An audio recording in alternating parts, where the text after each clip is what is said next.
সমাজ নষ্ট হওয়ার পিছনে যারা সমাজের রক্ষক তারাই দায়ী, ঠিক কিনা? এই সমস্ত যুবকদেরকে যদি ছোটবেলা থেকে কোরআনের শিক্ষা দেওয়া হতো, যে কোরআন আমি আপনাদের সামনে তেলাওয়াত করেছি, এই কোরআনের শিক্ষা যদি ওই যুবকদেরকে দেওয়া হতো, এই যুবকরা কখনো বখাটে টিকটকার ব্লগার হতো না। হতো? এখন কোরআনের শিক্ষা তো দিবে দূরের কথা, বর্তমানে ইউনূস সরকার একটা আইন করছে, প্রজ্ঞাপন জারি করতেছে, প্রত্যেকটা প্রাইমারি স্কুলে, কোথায়? জোরে বলেন কোথায়? সবার এই কথাগুলো জানা দরকার। প্রত্যেকটা প্রাইমারি স্কুলে বাধ্যতামূলক একজন করে নাকি গান গাওয়ানোর, গান শিখানোর শিক্ষক নিয়োগ দিতে হবে। কিসের শিক্ষক?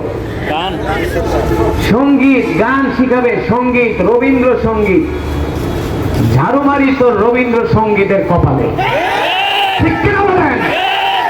বাংলার জমিনে কোন বিদ্যালয়ে যদি সঙ্গীত গান শিখানোর জন্য কোন শিক্ষক নিয়োগ দেওয়া হয়, তাহলে ইউনূস সরকারকে ক্ষমতায় রাখা হবে না। সাহস কত বড়! 95% মুসলমানের দেশে তুমি রবীন্দ্রসঙ্গীত শিখানোর জন্য গানের শিক্ষক নিয়োগ দিবা। এমনি আমাদের সন্তানগুলো নষ্ট হয়ে যাইতেছে। এমনি 6-7 এর পোলাপান ওপেনলি রাস্তায় সিগারেট খায়, কথা বলেন? মেয়েরা সিগারেট খায়, খায় কি খায় না? প্রত্যেকটা বিদ্যালয়ে টিচিং চলে। এমনি আমার কচিকাঁচা কিশোর কিশোরীরা ধ্বংসের পথে, এমনি নাচন্না বুড়ি আবার দিতে চাই ঢোলে বাড়ি। হ্যাঁ, ঢোলে বাড়ি একটাও পড়বে না, সব পিঠে পড়বে, ঠিক কিনা বলে? যদি এই সমস্ত আকাম কুকাম করা হয়, বাংলার তৌহিদি মুসলমান মেনে নিবে না। শিক্ষকদেরকে যে বেতন দিবেন ইউনূস সাহেব, এই বেতন কি আপনার বাবার পকেটের পয়সা? এই বেতন দেওয়া হবে এই দেশের গার্মেন্টস শ্রমিকদের ঘাম ঝরানো পয়সা দিয়া, ঠিক কিনা বলে? এই বেতন দেওয়া হবে আমার প্রবাসে, সারা বাংলাদেশের প্রায় 2 কোটি প্রবাসী আছে। সারা পৃথিবীতে কত কোটি? 2 কোটি প্রবাসী আছে যারা 18 ঘন্টা ডিউটি করে, 18 ঘন্টা ডিউটি করে। এই কিছুদিন আগে আমি সৌদি আরব থেকে আসলাম, দেখেছি বাংলাদেশের শ্রমিক ভাইরা, প্রবাসী ভাইরা কত কষ্ট করে।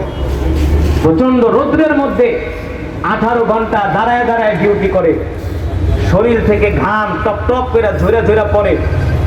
তারপরও দেখলে একটা মুস্কি হাসি দেয়, হুজুর কেমন আছেন? কলিজাটা ছিঁড়ে যায় যে ভাই তুমি তো আমাদেরকে দেখে মুস্কি হাসি দাও, কিন্তু তোমার দিকে তাকাইলে তো আমাদের কলিজা ফেটে যায়। এই দেশের প্রবাসীরা বিদেশ থেকে রেমিটেন্স পাঠায়, প্রবাসীরা যদি রেমিটেন্স না পাঠাইতো তাহলে প্রত্যেকটা সরকারকে ভিক্ষার ঝুড়ি নিয়ে নিয়ে এক একটা দেশে নিয়ে ভিক্ষা করতে হতো। ভিক্ষা ভিক্ষা ভিক্ষা। এই দেশের রিজার্ভ তলানিতে চলে গেছে, রিজার্ভ শূন্য হয়ে গিয়েছিল, ডলার সংকটে পড়েছিল দেশ। সেই সংকট থেকে এই দেশের প্রবাসীরাই উদ্ধার করেছে। হ্যাঁ, প্রত্যেকটা প্রবাসীরা আলেম ওলামাদেরকে ভালোবাসে। এই যে আমরা যখন বিদেশে যাই, এয়ারপোর্ট থেকে প্রবাসীদের ভালোবাসা মহব্বত শুরু হয়। প্রত্যেকটা প্রবাসী বলে হুজুর আমার ছেলেটাকে আমি আলেম বানাইতে চাই। কি বানাইতে চাই? আলেম বানাইতে চাই। কারণ তারা জানে 18 ঘন্টা ডিউটি করে, শরীরের রক্ত পানি করে, ঘাম ঝরানো পয়সা দিয়া বাংলাদেশের কোন মুসলমান তার সন্তানকে রবীন্দ্রসঙ্গীত, এই হারামজাদা সঙ্গীত শিখাবে না, শিখাবে না, শিখাবে না। টাকা গাছে ধরে না, টাকা কামাইতে ঘাম ঝরাইতে হয়। হ্যাঁ, এই ঘাম ঝরানো পয়সা দিয়া রবীন্দ্রসঙ্গীত শিখাইবা?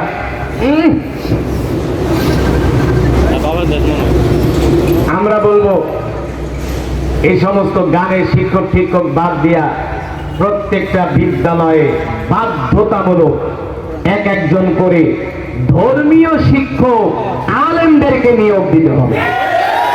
আবহমান বাংলার ঐতিহ্য ফিরিয়ে আনতে হবে। এমনি তো চক্রান্তকেরা বাংলাদেশের মক্তবগুলা দিছে বন্ধ করে। আগে আমরা ছোটবেলায় ফজরের পরে উঠেই মক্তবে যাইতাম, কথা না? মসজিদে ইমাম সাহেব ডাকতো, এই ব্যাপারী পাড়ার মক্তবের ছাত্র ছাত্রীরা তাড়াতাড়ি করে মসজিদে আসো, কথা না? এক একটা মক্তবে আগে 1 থেকে 150-200 ছাত্র হইতো। হুজুর এত বড় লম্বা ব্যাট লইয়া বসে থাকতো, মনে আছে নাকি? হ্যাঁ, সকালবেলা বিস্কুট খাইতে খাইতে মক্তবে যাইতাম, দেরি হইলে দিত পাশার ভিতরে বাড়ি। হ্যাঁ, হুজুরা কি শিখাই দিত মক্তব থেকে আসার পরে, যে বাড়িতে যায় আগে মা বাবার সালাম দিবা। কি করবা? মা বাবার সালাম দিবা, ঘরের দরজায় যায় মা বাবাকে সালাম দিবা, মুরব্বীদেরকে সম্মান করবা। আর এখনকার এই সমস্ত কিন্ডার গার্ডেনের কারণে, সকালবেলার স্কুলের কারণে মক্তবগুলো বন্ধ হয়ে গেছে। মুসলমান ছেলে মেয়েদের চরিত্র আদব আখলাক নষ্ট হয়ে গেছে, ঠিক কিনা বলেন? বানায় বলছি। এখন ওই কোমলমতি কিশোর কিশোরী শিক্ষার্থীদেরকে যদি আদববান বানাতে হয়, ধর্মীয় শিক্ষকের কোনো বিকল্প নাই। প্রত্যেকটা স্কুল কলেজে বাধ্যতামূলক কোরআন শিক্ষা দিতে হবে, হাদিস শিক্ষা দিতে হবে, ঠিক কিনা বলেন? আমরা মুসলমান, আমাদের ধর্ম ইসলাম। ভারতের সংস্কৃতি এই দেশে চলবে না, আমেরিকার সংস্কৃতি এই দেশে চলবে না, কথা বলেন? এই দেশে চলবে ইসলামী সংস্কৃতি, রাজি আছেন? এই দেশে চলবে কোরআনের আইন। আজকে যে মারকাজুস সুন্নাহ মাদ্রাসার উদ্যোগে, মডেল মাদ্রাসার উদ্যোগে মাহফিল, আপনারা আপনাদের সন্তানদেরকে মাদ্রাসায় পড়ান। এখন মাদ্রাসা শিক্ষার মধ্যে আরবি, বাংলা, অঙ্ক, ইংরেজি, সমাজ, বিজ্ঞান সব পাঠ্য বই আছে। এখন সিলেবাস আরবি বাংলার সমন্বয়ে সিলেবাস গঠন করা হয়েছে। এখন একটা মাদ্রাসার ছাত্র সে ইংলিশও বলতে পারে, বিশুদ্ধ ভাষায় সাহিত্যপূর্ণ বাংলাও বলতে পারে, জেনারেল শিক্ষাও দেওয়া হয়, অ্যারাবিক শিক্ষাও দেওয়া হয়।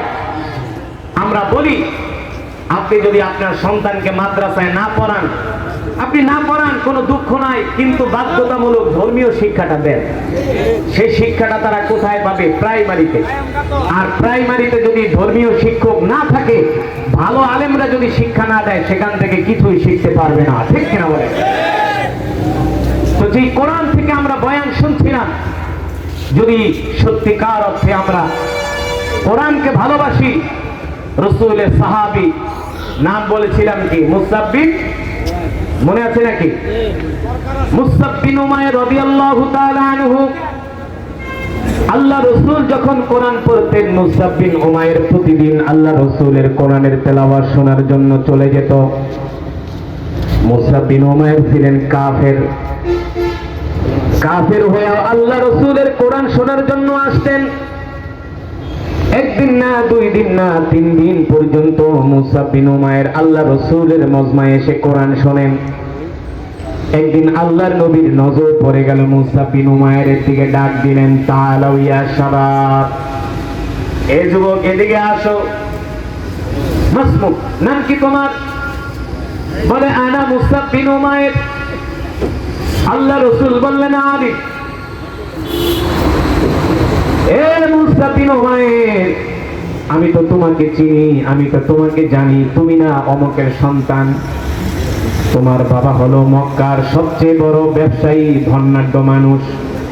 মুসআব বিন উমাইর বললে, ঠিকই বলছেন আপনি।